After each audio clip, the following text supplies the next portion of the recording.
This is my audience.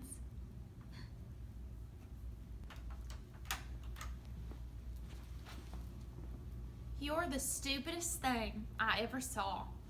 Those were the first words I ever spoke to Chloe Sparkman. We were playing together at the town pool, both being about 4 years old when our friendship got started. Obviously on the wrong foot. Needless to say, I got in a lot of trouble because apparently it's not socially acceptable to tell another kid they're stupid. Who knew?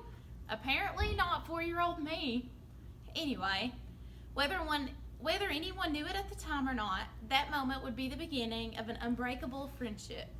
This story is now one of mine and Chloe's favorites to tell. She loves to tease me about how I was such a bully, and she's definitely not wrong, but even though she wouldn't admit it, without me, we wouldn't be where we are today. Chloe and I went through the beginning of elementary school without being really close friends until we reached the 2nd grade. It all started when Chloe came to school one day with her hair curled differently than normal. Being the bold child I was, I walked up to Chloe and said, "Wow, what did you do to your hair?" Looking back now, I could see how that could be taken offensively.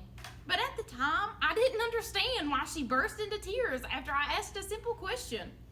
Thankfully, she chose to overlook my faults and forgive me, only after I had my card changed. Still a little bitter about that. Once again, a few years passed of us just being acquaintances rather than best friends. Then came 4th grade. And that's when it all finally changed for the better. Chloe and I got seated next to each other in Miss Hammonds' class.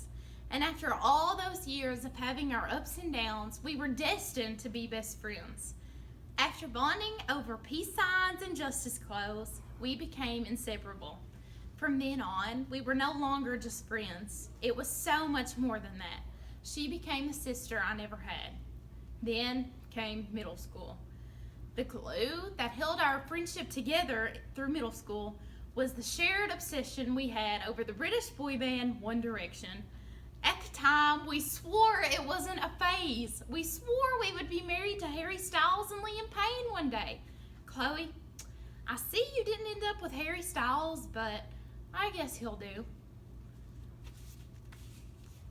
Through the rest of elementary school, through the awkward stages of middle school, and through the big move from middle to high school, we were always by one another's side.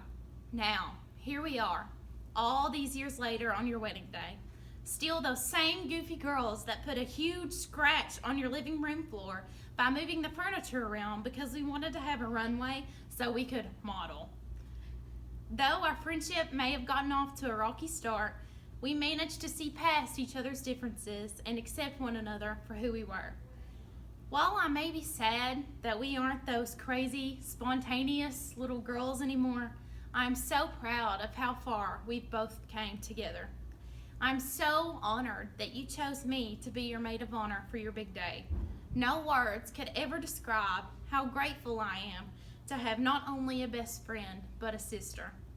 I wish you both years of happiness as you continue this journey that we call life together. I love you, Coco. Make sure you remember to name your firstborn after me.